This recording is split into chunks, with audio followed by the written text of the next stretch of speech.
Hello, everybody. Thank you for tuning in. We're here with just the second Trees Talk podcast. Wow. And I am honored to have Alex Feliciano. Feliciano. Yes. Thank you. Sorry, I'm already messing Oh, dude. Hey, everyone has a name. Say how you want it. It's all good.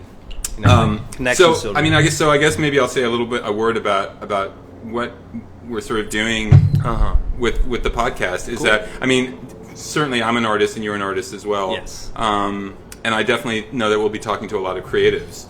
But I don't think that that's the idea necessarily behind the podcast. It's really to talk to people about, in a way, what brings them joy and what things they struggle with. Alex is an artist who has multiple practices, as well as, he's been an inspiration to me on a number of levels. On the tennis court, for sure. Definitely. I never get to catch my breath. But also, Alex and his partner Julia run a really, really already well-established podcast called Artery LA, and I was, lucky enough to be a guest on it, and you guys really do a beautiful job. Oh, we really appreciate that. Yeah, so thank you so much for being here. Oh, dude, happy to be here, man. Happy to be here. Well, so, I do not have a particular agenda in terms of talking to people, but, one of the things that's striking is, I posted some of your work initially. Okay. And I chose to focus on paintings. But you really have a very varied practice. Yeah. And I'm wondering if maybe we could start by just... I'm curious if that has always been true or how that manifested. It truly manifested. It started with traditional, acrylic on canvas. Really, I feel like that's how anyone. Maybe that's a broad statement to make, but at least for me, it was. I had no conception of what painting was, and it started with a friend basically wanting to paint on his birthday, and we went to Blick. Acrylic, got some acrylic paint, got a couple canvases, and I found something that was where no wrong can be done. There's all the limitations that kind of are impressed upon us in terms of like on the societal standpoint, just out the window. This was freedom in its truest form, and for me, I needed that a lot at that point in time in my life because I was going through a lot of crazy self-discovery, and I was doing a lot of wrong until I started doing something right. And it all started with art, and then I took that mentality and I let it kind of drive me towards these other mediums of artistry. And I learned that it's not just the medium, life is the art, and you just got to be open to where it's going to take you. And so it first started with, like I said, with canvas, and then it became fluid acrylic on wood panel, and then became, okay, well, how do I even show this in a technological world? And then started taking photographs, and I got into this mentorship with this professional photographer, and kind of a jack of all trades art director type that kind of helped me refine ideas of design and editing and videography and photography and all, a full gambit of ways to polish myself into, I think, where I am now. And I think that's so. To be clear, are you? And maybe we talked about this. I actually admittedly forgot. Did you not come from a sort of traditional training? Yeah, no that might be important. No traditional training at all. It's again, like I said, I learned about art, and it's funny. It was like almost like offhand when I was in rehab, actually, because they were basically, when we were going in, and they were kind of telling you how do you deal with all this stuff that's on your plate. Yeah. And one of the things they talked about was being outdoors, being in nature, meditation, art as a form of therapy in itself, journaling, all these kind of different modalities. And I think when you're at your lowest point and you're like ready to kind of be like, all right, well, what else is there? Like, what does life have to finally tell me? How can I learn from life? And this is like a book opening up to me, and I was like, no, I'm going to try it all. Right. And it first started with nature, and then I saw the beauty in nature. And then from nature, I started my yoga practice and my meditation practice, and then finally it's like I had these tools, and then I think the last piece of the puzzle that really unlocked me and like my connection to my emotions was the art form. Right. Yeah, and it was just that way of like physically manifesting my thoughts, my ideas, my representation of like who I was in that particular moment in time in a very physical way. It's interesting. Yeah. Well, one observation. I mean, and I don't think I've actually seen your paintings in person yet. Yeah. But from what I can tell, at least, and you can tell me if I'm right or semi-right, or even in the ballpark. I'll get for sure.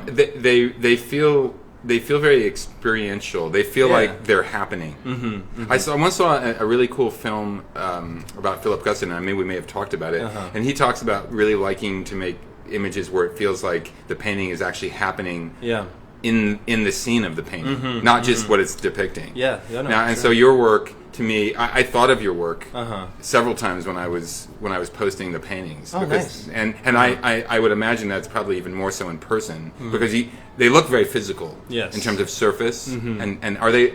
So how large are some of those paintings? I guess in terms of scale, the largest right now that I've worked on, I think, range around like 4 feet by 7 feet. Yeah, big. That's pretty big. And then the smallest I've gone is like. Well, right now I'm actually working on these really interesting like sculptural pieces that probably I think they're like around like 19 by like 25. Okay. And so that's where it's kind of going, trying to figure out accessibility, trying to figure out different textures and depths, in terms of trying to again work on that idea of aliveness, because like you said, I think they are very experiential. They are. I want them to have a presence that, like, when I step away from it, it's like I've imbued in some way a life that then will go on living that's devoid of me needing to impress any of my influence on it anymore. Well, do you mind talking about specifically how some people don't like to talk about how things are made, and I understand that. Some people don't like to give away the trade secrets. I mean, seriously, I do respect that. No, of course. But some people, but I am really curious on. I don't even like the categories that paintings get put into, but non-objective versus figurative or whatever.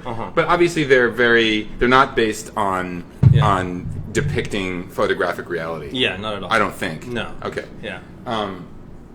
So I think that a lot of people I've painted that way, so I don't know if I'm including this, but I think there are people who don't really understand what it would be like to try and make a painting without having a subject reference. So I wonder if you could talk about how it works for you. Well, of course. If you feel comfortable doing it. No, I love. I mean, I think this is the best thing. It's like I think the more you share. The more that you share from that standpoint, you get to see how people can understand that everyone's an artist in their own right, and that even if you don't have a traditional background in art and don't know how to kind of paint figurative, there's a way to kind of get how you feel out, right? And so for me, it initially just was like. Just working with textures and tones and colors, and then it became when I kind of really developed a process. It starts with a song, like it starts with an emotion I'm trying to capture. It does, yeah.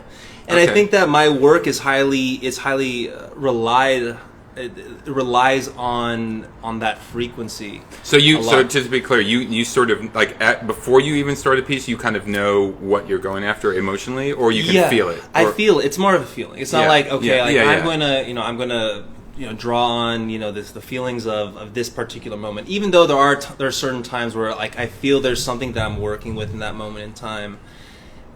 In terms of the overall process, like for example, what I mean is that when I started.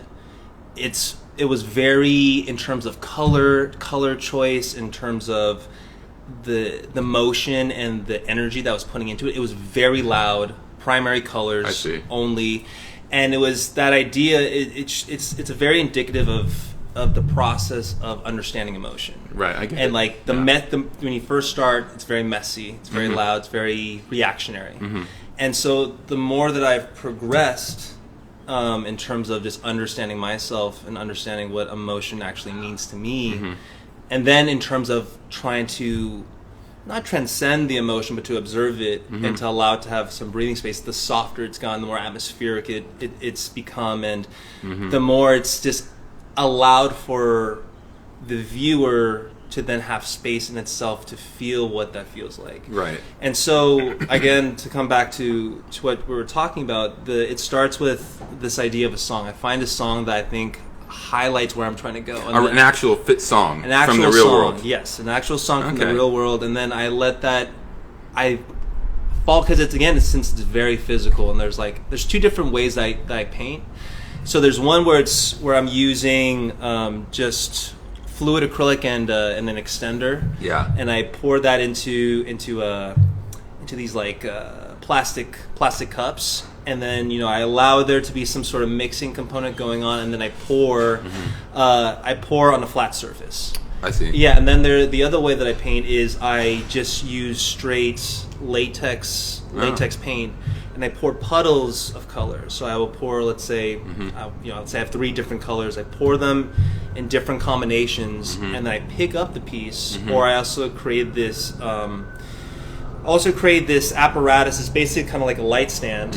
It's on a tripod, and then at the base, where it connects with the wood panel now, it has a locking mechanism and like this kind of like gyroscope kind of motion that helps kind of take the weight of the piece. And then I use basically kind of like my motion to start to drag the colors into each other. Then through that motion, once I get enough mixing in that kind of a way, I then allow the paints to kind of to draw where it needs to draw, and then I allow it to kind of drag out. And then that's where I guess it's almost, I call it kinetic art in that kind of a way, because it's almost like a dance. I was just gonna. I mean, it really makes me think of the film of Pollock. Oh yes. Yeah. It is very like visceral in that kind of way. So I'm curious to know, how was that sort of idea present even when you started this process, or did it develop? It did. And how long did it take you to get there? It took me a while. I was very much into Van Gogh, and that's this the idea of like, and this is in hindsight, like capturing time. This idea of like of movement. I've always been movement oriented. Like I've loved. I know sports. That when I play tennis with you. Exactly. You're making me move, man. I'm trying to draw you into my world. Hey, I appreciate it, man. Yeah, and so it's like I don't know where it comes from, but yeah, I've always been fascinated by this idea of movement and like being able to see how through imagery you can capture movement in time in that kind of a way. And so it started with individual brushstrokes. Right. But you didn't have the apparatus at first, I didn't have any of that. Were you painting like traditionally on an easel? Literally on an easel. Were you like, this is not the route I want? It was or did it feel limiting? It felt great. It felt great to a point. And then I was like, well, what am I doing? Because then I was also doing splatter paint after that. Yeah. So I went actual using brushes, and then I went to Pollock phase, doing a lot of drip painting on the ground. And I loved, and that's where I kind of saw how colors would start to kind of combine, but not in a way where it was like an actual like gradient blending between like color to color. It was like colors stood on top of each other. Right. And then funny enough, I watched A Space Odyssey 2001, and the part where he goes into the monolith out near Saturn, I believe it is, or Jupiter, I forgot. I don't remember. Yeah, and he's going through these like basically through this dimension, or like whatever, this wormhole. Yeah, I remember. Yeah. And the color, I don't know, something about that color combination, and like you see it on his face, and you see it's like moving. It's and I was like, oh my, and like literally the next day, I was like, I don't know what spurred the urge to do it, but I just was like, I'm gonna pour all these colors onto this thing, and I'm just gonna start moving them in that kind of a way. That's fascinating. Yeah, and then I was like, this is awesome. And then I was like, okay, I didn't like compositionally how it looked in terms of just pouring colors and then kind of letting it move and letting a lot of paint off the piece. Do you mind? Can you be specific about what you didn't like about it? I didn't. So like, if I'm looking at it, I wanted things to be more neat, and what I mean by more neat, I wanted to be, even though it's a very organic process, I wanted there to still be intention behind it in terms of how it looks. in right, that kind of a way. Or do you mean you wanted, because it sounds like there was intention, or do you mean that you wanted there to visually seem like that, or make it like, you know what I mean? Yeah, I mean it was, I guess to put it like in that moment, that first moment, there was components that I liked, but what I didn't like was, like, for example, I believe I was using blue, yellow, red, and white, right? But there was like, so for example, I poured it into a puddle, and then I would draw it all out, but I wasn't doing the circular motion yet, and so because of that, like, all the colors, wherever I would drag it to, they would blend awesomely down here, because that's where all that weight is going. But over here, there was this kind of block colors. I see. You know, just too much blue, too much of yellow, too much of whatever the color may be. And then I was losing a lot of the material also just on the ground, and I was like, this is kind of wasteful. Yeah, and so I was like, so... Interesting. Yeah, and then from there, I started to... again, refine. I don't know.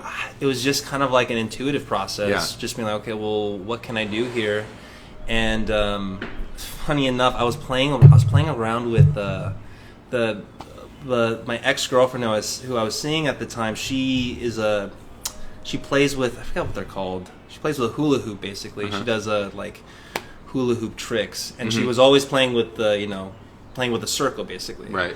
And I think that's what definitely heavily influenced that idea of like, okay, like there's these centrifugal like motions that we're all making, you know, and I like that idea of how we're all kind of going through these cycles, and that's kind of what I was being drawn to at that time, and eventually it landed into, okay, I totally get how to move it, how to make it really come alive, and then it just became a refining process from there, right? And being like, okay, well, what am I trying to do? Like, where am I trying to go? Like, I have these aesthetically pleasing pieces, but you know, there's still that idea of messiness and of, okay, well, what am I? You know, where am I going? Well, it sounds very. I mean, it's interesting. I mean, one of the things that's now. I mean, we really haven't talked about this to be honest. That's the first, right? You know, I mean, we've talked about a lot of tennis stuff, and we've talked about philosophy stuff a lot. Yeah. But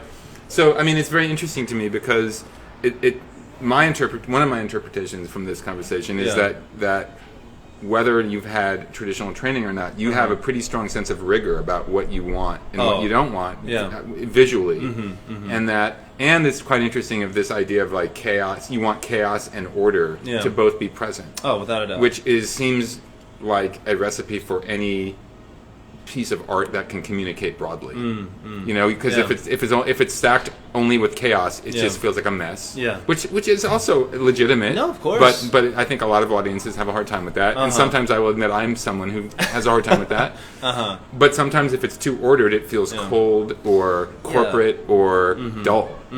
Truth. So, well, I think the cool thing about where I see my pieces now, and the idea of presence, the idea of like where does the art object take on a life of its own and cease to be just an art object in itself, and has its own life, has its own sentience that can then influence a room in a very palpable way. And that's something that I was always very, very interested in. This idea of we're drawn to these items that we like to be like hyper focused on that do something to a room, and I thought that was always very interesting. Well, it's so fast. You know, when I the first time I ever went to New Haven, Connecticut, I went to the Yale University Art Museum, which is a small but pretty well known collection, and they have one of the Van Gogh his bedroom in Arles. There's several of them. Very nice. Always been one of my favorite pieces. So I was like, I'm gonna fucking go see that. And I went, and it's really exactly what you described. First of all, you walk in the room, and for me, what happened was, you know how in the movies, like in rom-coms, where when the girl sees the guy or the guy sees the girl, like it fish eyes around the girl, and everything gets dark, and that is what fucking happened with the Van Gogh painting. It's not very big. Oh wow! And it did that, and I went up to it, and I stared at it, and I swear, I literally almost fainted because I got dizzy. Really? Like, it made me dizzy, and I was not on anything at that time. Yeah, okay. And I didn't cry or anything. Some people cry, but I definitely had this weird, like, physical reaction. Like, I kind of felt like you feel when you're on a boat and you can't get your legs. Yeah, you almost like have a little bit of vertigo. I could blame the perspective, because his perspective is funky, but I honestly, to this day, don't know what happened. It really affected me physically, it really took over the room in that weird way. Wow. And do you think that it would have been, like, do you think that the build-up towards seeing that painting had any influence? Maybe, but, the funny thing is that my mom took me to Italy for a graduation present for high school, and I had the opposite experience with a lot of paintings where I was like, this sucks in person. I wish the color was pumped up like it was in art history class. So, I don't know, but it didn't feel built up to me. I just liked it, and I knew I loved Van Gogh, but I didn't. Honestly, the truth was, I didn't make a pilgrimage to go see that piece. Yeah. I was just like, I know this piece is here, and there's a bunch of other great pieces too. Yeah, I'm just going to see. And I didn't expect anything from it any more than anything else. And it kind of knocked me over by surprise. That's beautiful. It was amazing. Yeah. And he does that. I just was in Chicago last week, as you know. Oh, for sure. And I was trying to live stream the Van Gogh, though the guards chased me out. Anyway. But I guess the reason I bring it up in relationship to what you're saying is that I think his pieces, the same thing happened, not quite dramatically, but there's a famous painting in the in the Museum of Modern Art in New York, this woman with a super bright yellow background. I bet you've seen it she's wearing blue and there's like a bright yellow background. It's not coming. He painted it in like an hour.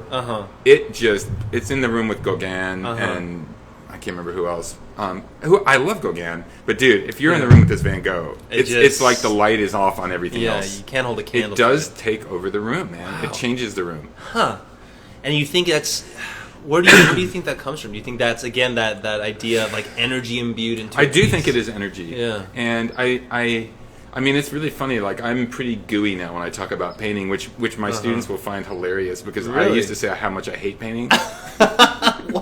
I know, man. Why are we talking about what I think here? This is terrible. No, I'm kidding. I think I was bitter about painting because I was a bitter person, and I think the life that painting has made me feel bad because I didn't feel it. Yeah. But I do think that Van Gogh. I love Van Gogh on so many levels, but ultimately, when I see a Van Gogh painting, what I think about is that it doesn't feel painted; it feels sculpted. It feels built. Ooh, yes, the texture and the. It is partially the texture, but it also. I don't know how to. I can't prove this. This is just a feeling. I feel like he's trying to make the objects, not paint them. Like he's trying to build them out of clay. Interesting. Or wood. Interesting that they really feels like palpability. Yeah, man, it is partially the texture, but sometimes it's just it even is in areas where it's thin. But it's like Cezanne does it too sometimes. Okay, you can kind of. I read this thing about Cezanne, which I don't know is true. It might be apocryphal, but supposedly someone told me that he used to clean his brush after every stroke. So he would do a little stroke. Yeah, and I mean, who knows? That sounds like. Oh, what did they say? What the intention? They did not, but I took from it that he was building those.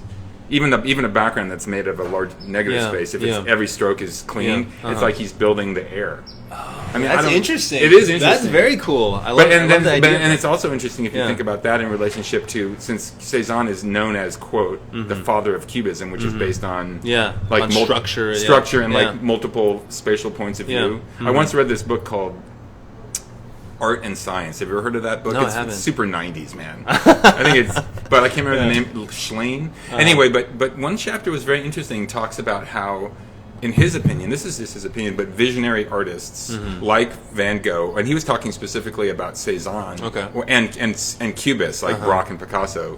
That he thinks that Cubism beat Albert Einstein to the idea of relativity, the idea that if you move at the speed of light, you can see the front and back of an object at the same time. And he said that Cubism actually illustrates that intuitively, though. Interesting. That those artists picked up on some weird zeitgeist, and I mean, you're like, oh my God, is this guy like? No, I'm so right there with you. I actually was. I think it's kind of lends credence to the fact that a lot of physicists, they love the Vedas for that very reason alone. Yeah, because of the way that the way that the language, the way that Sanskrit is formulated, and the way that it speaks on these creation stories, it lends a lot to the unified field theory. And I'll have to send you a link to it. It's amazing. What is it? I don't know the unified field theory, or I've forgotten. It's like this. It's like this idea that from let's call it like the ether, from source, matter arises. Okay. Like a Big Bang. Is that a unified field theory? I guess it has to be encapsulated within it. It's the idea of the singularity, and then from the singularity comes all this. I see.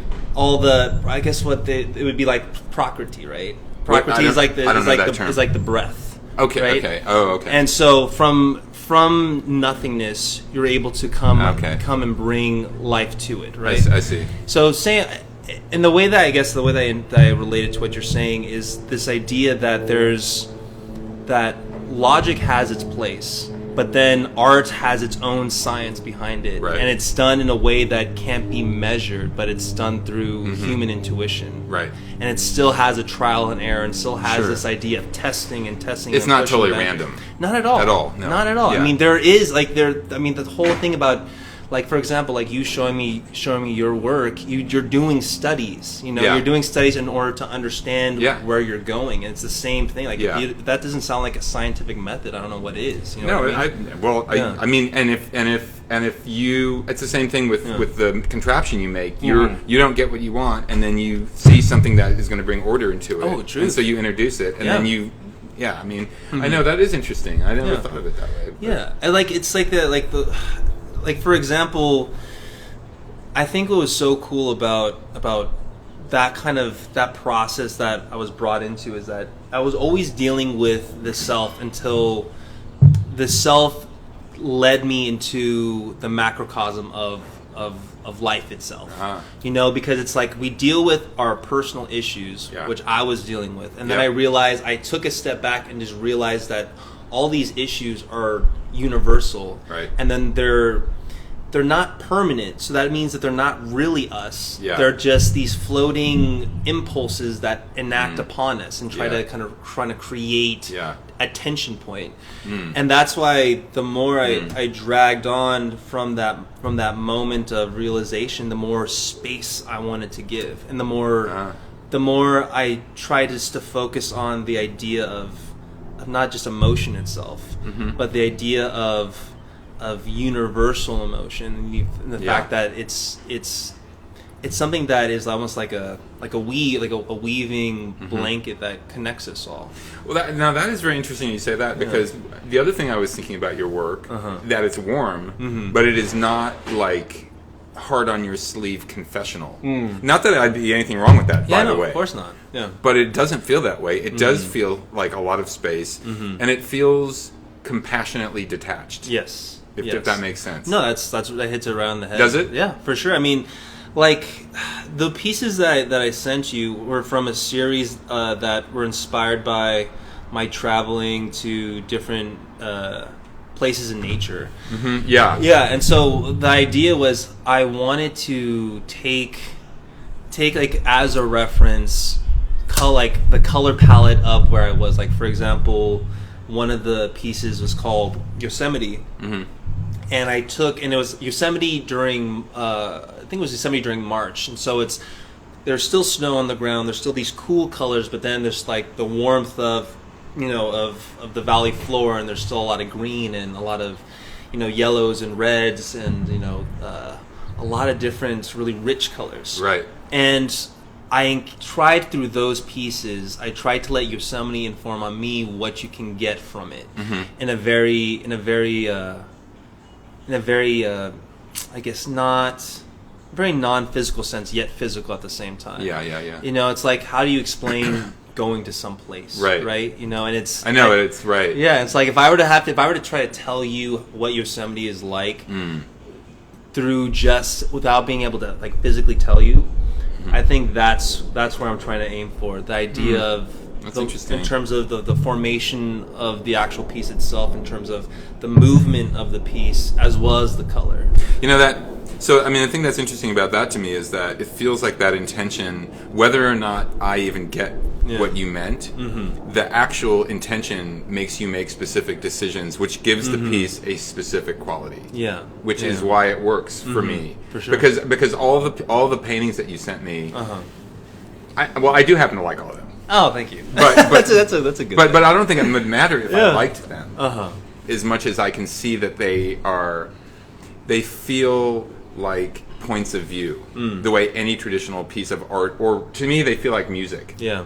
Oh, thank you. That's, I mean, they really made me think about Debussy, the composer, who's one of the people that really tried. He's one of the first. I think he's like the father. I don't know. This is going to sound like a professor thing to say. No, give it to us. Come on. We're all trying to learn here. I don't want to learn anything. I don't want to teach anybody. But he was one of the first people to really make what I would call programmatic music that was attempting to say this is what it's like to be at the sea, and and Romanticism was really the place where that really started, and he was one of the people who really did that, and your work definitely feels like it's in line with that tradition. Oh, I would definitely say so. But so it's not really impressionistic, because the thing that's interesting about your work is that you could say it has impressionistic roots. But the Impressionists were, interestingly, really more like photographers. They just wanted to get out of the get out. I shouldn't shoo them away. Should I? I'd be like, hey, come in, have a coffee. Exactly. My coffee's not that good. No, it's great, man. Good. Yeah. I paid him to say that. Yeah. We'll talk about the payment later. Yeah. Right. But I think they were actually wanting to become just human cameras and get rid of all subject matter. Yeah. And so, but your work feels much more. I mean, in a way, your work is. I don't know if you're comfortable with the word romantic. No, of course. But it feels kind of romantic. You seem like your attitude is a bit that. Oh, without a doubt. I mean, I mean, even with subject matter where I was very, let's say, like very upset, or I was feeling very.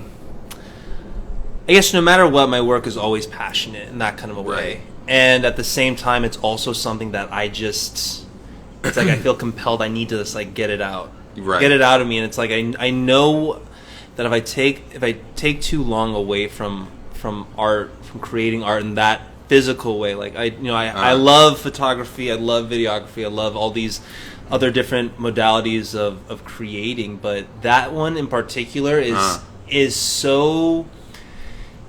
It's so healing that it just needs for to you. happen. Oh, without a doubt. So can we talk a little bit about photography? Yeah, because sure. I definitely do get a different feeling from your photographs, though I can see the relationship. Yeah. But I'm curious to hear you talk about that. Yeah. So for me, like one of my favorites, and I think when I look at photography, I'm still working with movement, still working with these ideas of trying to capture a moment in time that will never be replicated again. But there's this spirit that I want to imbue between.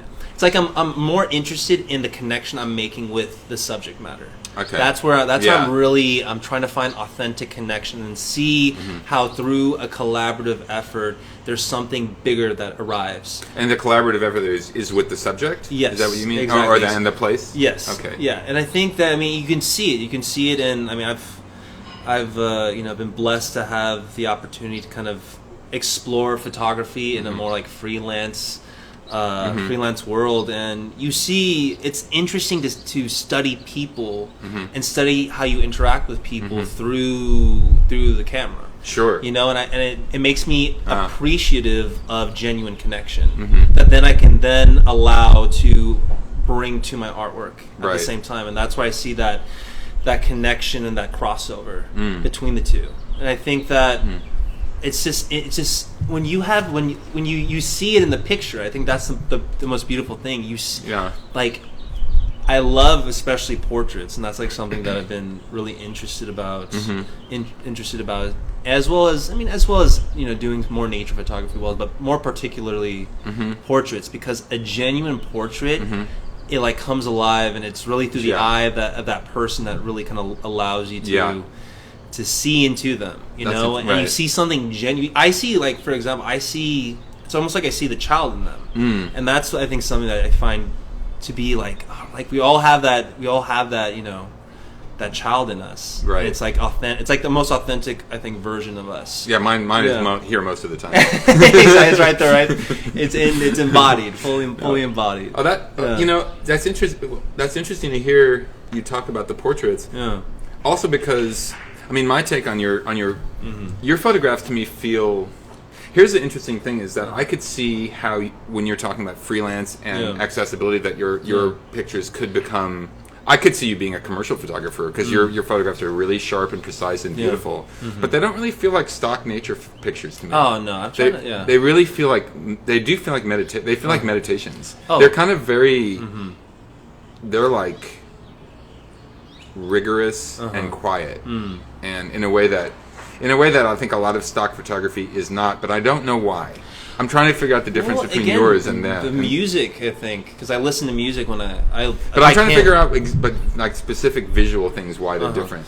I don't know. That's a very good question. I mean, it's I know. nice to explore it. I'd have to look, I guess, really carefully again. Yeah, I mean, for me, and it may have to do again with the process, with the things you don't see through the lens. You know, and I'm a huge believer in that. Yeah. The fact that where was the mindset of the person when they took the photo? And I think that it's almost like a painting will be unique, you know, from person to person, right? You know, because that hand is going to do things differently than the next person, right? Right. And so if I'm looking at you and I'm seeing like you're in a particular state, let's say you're angry or something happened throughout the day, and you know it could be the same photorealistic painting, but you know who knows what that extra little bit of frustration may have had a little bit more tension in the brush. You know what I mean? And definitely. Yeah. But I just as you were talking, I thought of something too. What? I think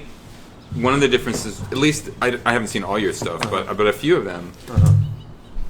One of the differences between your pictures of nature and a lot of stock ones is that yours seem to be really focused on a single object with, not exclusively, but it's almost like they're portraits of things. Yes. But I think a lot of stock pictures, from what I'm thinking about, are general. Just kind of They avoid. They don't want that because they want they want to like appeal to as many different people. And if you focus on only one thing, you're probably they're more like, this is a nice scene.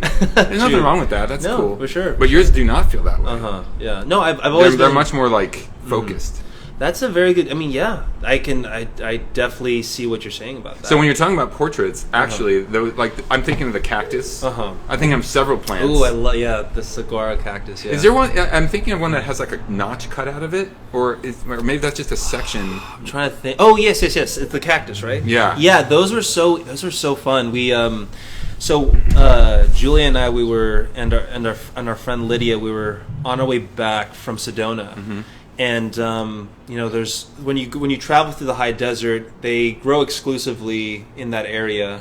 And we went to this particular, you know, we're like, we need to go and see one of these things up close and personal. And so we just pulled over. We go up to them. They're huge, and they're like personalities. And like later, when you read about the indigenous Indian tribes of those areas, they believe that they were imbued with life and they had sentience and they were like the guardians of the desert. And I thought that was like so interesting because you look at them and they have this, they're like almost alive, and I was trying to find like the faces in them, and I think that was something that was so fun. And then like playing with perspective, and you see like I try to encapsulate how big they were by trying to fill the screen or fill the image with as much of the cactus as possible. So I'm curious, when you're doing a picture or you're making an image like that, are you taking a whole bunch?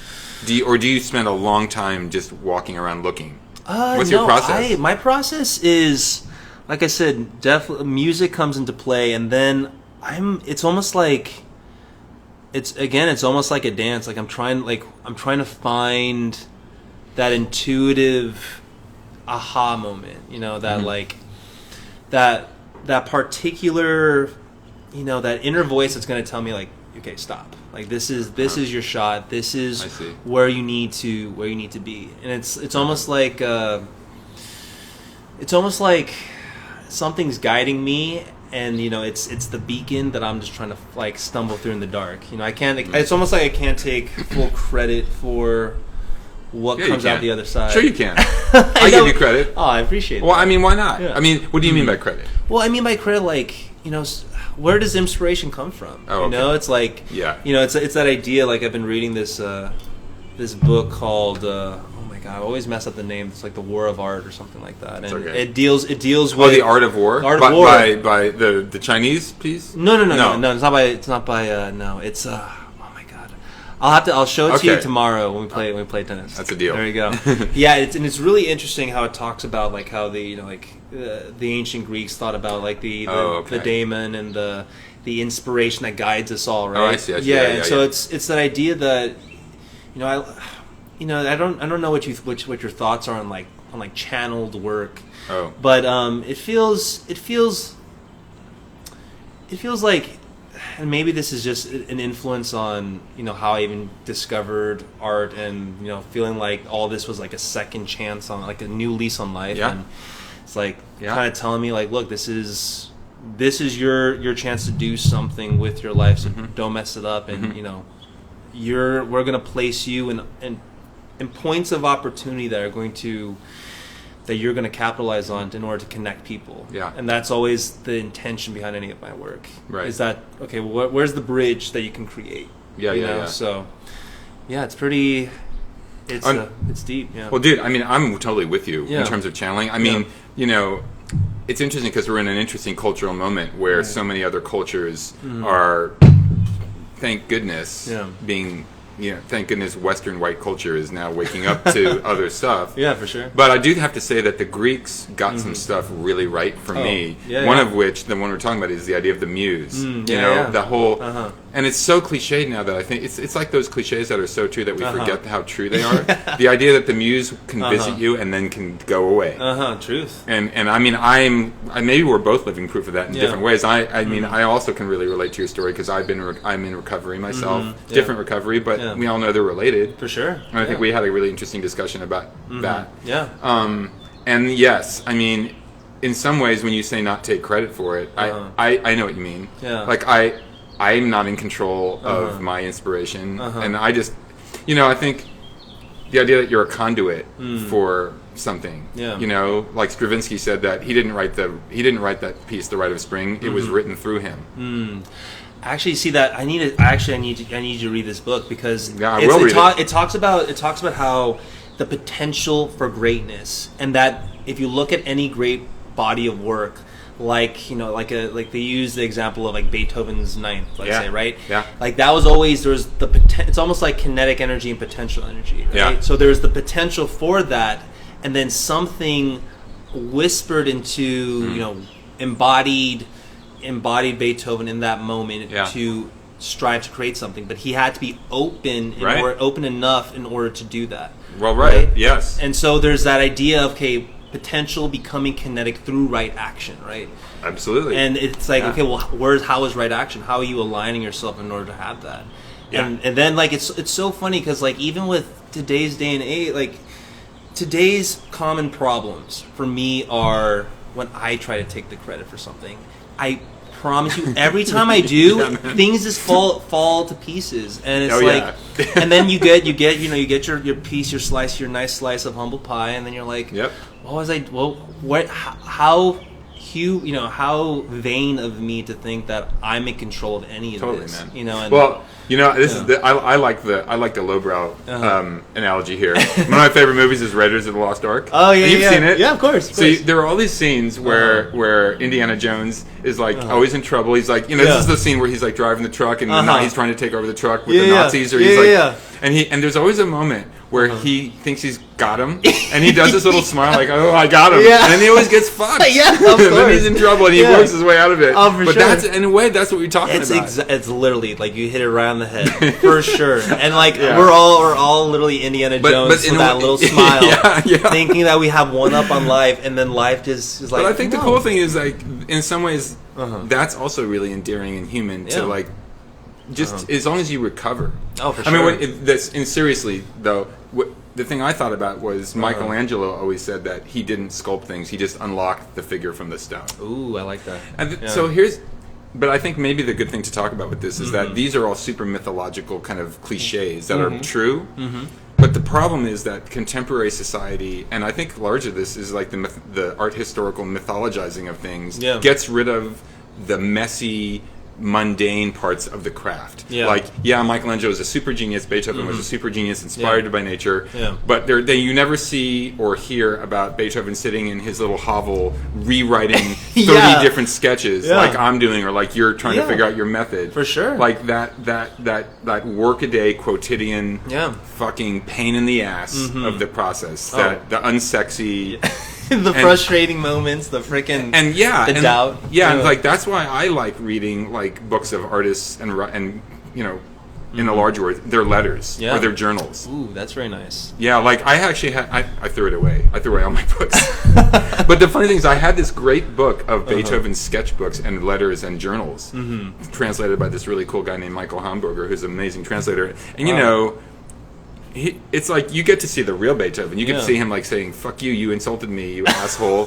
You know, like petty. It's like he's like the high school note passing Beethoven. Exactly. It's so good. Of course. Yeah. You get to. I mean, it's to put a human lens on all these larger than life people makes you realize that look, we're all. I mean, as brilliant as they are, we're all human. Well, Michelangelo was a paranoid weirdo. Really? I mean, he really thought everybody was out to get him, and maybe some of them were. Yeah. But if you he wrote this 40-page letter to some cardinal about how badly he was treated, and he was just moaning and bitching, like, dude, get the fuck over and go finish that goddamn sculpture, get man. Back in there. Get back in the system shop right now. Yeah. Get back in there. No, I know. I'm being really. I mean, for me to criticize Michelangelo is ridiculous, but I bet it's funny. I mean, look, I think it is funny. I think if the more humor we can bring to, you know, to our faults and mistakes, even to someone as like frickin' Michelangelo, I think it's needed. Well, I mean, even Beethoven apparently had a really good sense of humor about how inept he was at life. Like his apartments were always hovels that had like chamber pots filled with shit and piss that he never got rid of. I mean, you know, it's really like the cliched, like the artist who needs a good girlfriend to take care of him. He needs a minder for his minder. Oh, for sure, literally. You know, oh my god. So I don't know. I guess it's fun to talk to you about this because you actually, your process is there is a romantic side to it, but there's a very rigorous like day to day struggle thing. Yeah. Oh, without a doubt. So you know, that seems important to recognize. Oh, for sure. I mean, I think the coolest thing that I ever realized was that no matter what, like each piece is like a compilation of many layers of paint.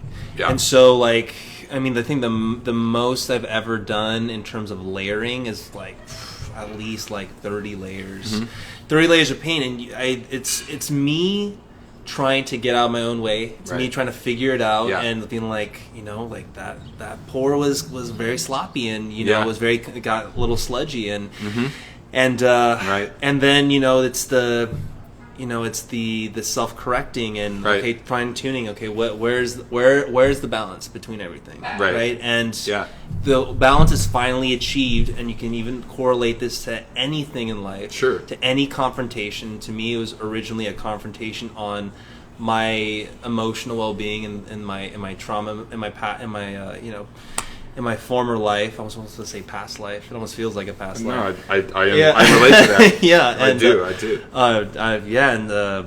It's funny how it's that same thing. It's like everything that you do in life is going to be messy when you first start, right? You know, and then you finally, through persistence and you know, patience, you get to something polished and clean. Sure. And those are like that's the whole process that I love about the artwork. Me too, man. Well, I mean, it's what I always tell my students. This I actually, even in my worst like depression, I didn't forget this. I quit making stuff, but I didn't forget this.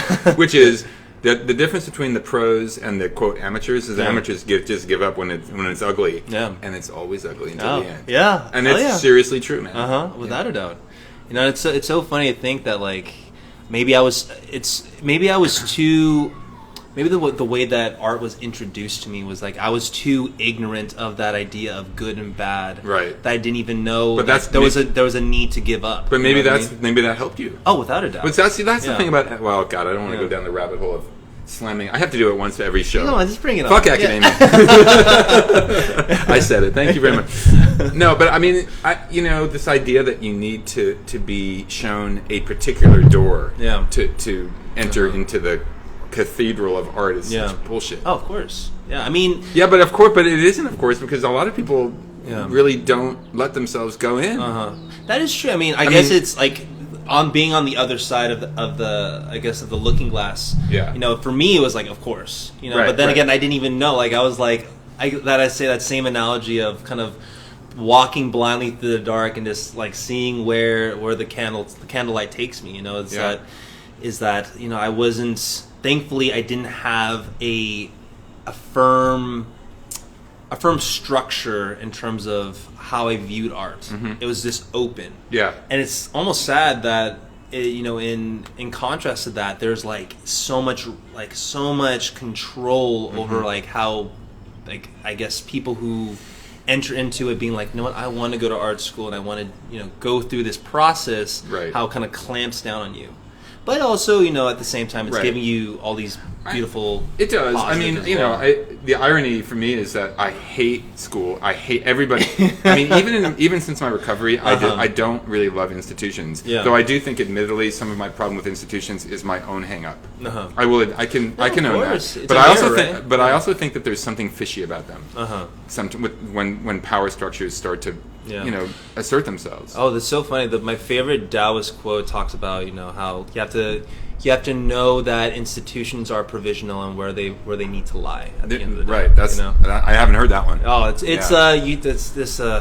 another thing that I was given back when I was first trying to figure out my life. I was given a pocket-sized book of the Tao Te Ching. I have it. Yeah, that's one of the ones I didn't throw away. Oh, it is tried and true, man. No, for sure. I got into a habit of buying a bunch of them and then keeping them around and giving them away too. Right. I love doing that. You're like a Tao Te Ching alcoholic where you have one in every room. Exactly. Literally, it's actually good for you. I'm like, all right, I put that one away. That's cool, man. I haven't read it in a while. Well, I was thinking about there's a Confucian thing about letting like running a government like a herd of cows where you let them roam but in a controlled way. Yes. But not so controlled that they want to jump the pen. Yeah. I really like that. That's nice. Yeah, it's really nice. It's poetry. I mean, it's so funny that these are like such ancient ideas, but they're universal. At the same time, they can be applied to today. Well, I mean, it's interesting. We're talking about Sanskrit, which I don't know, but one of my first poets that I ever loved was T.S. Eliot. I still love him. And he was a Sanskrit major at Harvard. What? And if you in the Wasteland has a lot of Sanskrit in it. Oh my God! Because he was an expert on the Vedas. Oh wow! And they're part of that poem. I mean, his philosophy is weirdly like fusion of. I guess that's Hindu. Is it? Yeah. Yeah, it's Hindu. Well, no. Oh, well, I mean, it is actually. It is Hinduism, but I've talked even older, right? It's basically the platform that basically the rishis were these mystics that wrote the Vedas, right? And there was a first oral tradition that then I guess eventually became modern day Hinduism. Yeah. Well, Eliot fused that in his own philosophy with Christianity. Wow, I love that. I mean, it's really interesting how he did it, and he was quite religious at the end of his life, even though he was a real modernist atheist at first, I think. I don't know. I can understand that too, because there's a part of me that that as much as I try to turn away from my Christian upbringing, especially you're wearing a cross, dude. Oh yeah, man. It's so funny. I went full darkness for a while, looking into black magic. Really? I went super dark, and then funny enough, getting spat out, and almost I am happy that I got to sample a lot of different things, and then I found the truth in what I needed to find. Right. And it's so funny. It's look, I can't say that I know that any one religion is like the true religion, right? But there's something about humbling yourself and giving grace and gratitude to something bigger than yourself. For that sure. is, I mean, it's incomparable. Well, I was raised Jewish, but interestingly, my father, who died pretty young, he died when he was 58. Oh man, sorry. No, it's okay. But he was raised as a Christian, not for good reasons. Okay. His parents were typical self-hating Jews who got out of Germany right before the Holocaust. Oh wow. But even then, loved German Christian culture, which is so fucking weird, and that's another podcast topic. Yeah. But the point is that he did not know he was Jewish. He didn't know he was Jewish until he was 16 years old. He was not circumcised for that reason, which is so fucking weird. Whoa. He was baptized. Okay. And they celebrate Christmas. Yeah. And didn't even know that he was Jewish. Huh. And because anyway, that's like the wrong reasons to do that is because you're hiding from who you really are. Truth. But when he died, he was hard to get to know. He was a great guy, but he was sort of opaque. Yeah. But apparently, he really personally believed in Christianity. Wow. In a personal level. I don't think he went to church or anything. But and I actually think Christianity I think Jesus, Christ is like a really amazing figure. Oh, it's a beautiful figure. A beautiful figure. Yeah. And I'm not able to subscribe to a religion personally, but I definitely can subscribe to values and.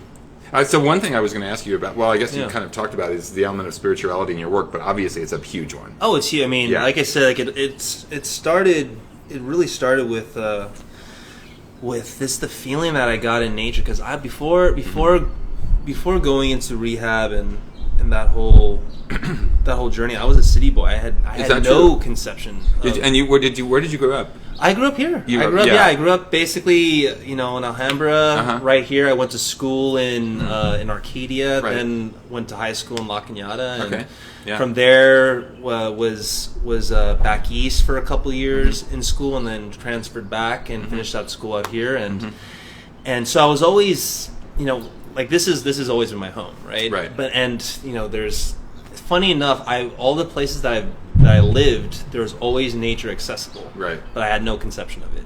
That's interesting. And it was like when I finally figured out what nature was, it was like right after getting out of rehab, despite the fact that I had to, basically, as soon as I got entered to outpatient, I got a cancer diagnosis. What? Yeah, I was diagnosed with testicular cancer, like literally a couple weeks after getting out. Jesus. And it was just like, the funny thing is, like, you will get what you ask for, and what I asked for was I wanted to be happy when I was most unhappy, and I was brought. I see it as gifts. I was brought gifts to challenge me to be open enough to let happiness in. And so I went through this these crazy things, because I didn't even go willingly into rehab. It was from a suicide attempt. I think we've talked about that. Yeah. And and so it was the ultimate, like, life take the wheel and just let me go where I need to go, and going into nature and feeling the connection with life itself. Like, this isn't, as much as comfortability is a part of life, and being having running water and all these things, they're gifts. Yeah. But there's something about, like, I remember the first backpacking experience I had, and my buddy, he had brought these tomahawks, and we would go out every night and we would strip down trees that had fallen over and break them over rocks in order to kind of to make them into carryable sizes, and then to go just get the fire started. It was like one of the most rewarding experiences I've ever had in my entire life. Wow. Just gathering wood for the fire, and like that's like such a life affirming thing, this idea of what do you like, if you're the fire, what are you bringing toward your fire? And like that was like an interesting analogy. That's really beautiful. Oh, thank you. Yeah. And it was just like these moments brought something out of me that I didn't think was ever there, and I think it was like I was truly starting to live like an actual life, Wow. that was imbued with this second chance, and that's where I was. Funny enough, it always comes to these little pocket-sized books. So I was first given the Tao Te Ching, and I didn't read it for a couple years until I think I was ready for it. Yeah. And then I fell in love with it, and it became like almost became like the book that I just needed around me. Sure. And then from there, I was talking to someone about philosophy, my buddy, and he gave me a small another pocket-sized version of the New Testament. And I was like, oh, great, like that's awesome. Yeah. And it was kind of out of left field because I was like, we're talking about like Eastern mystic Yeah. kind of conversation, but so I was kind of taken aback, and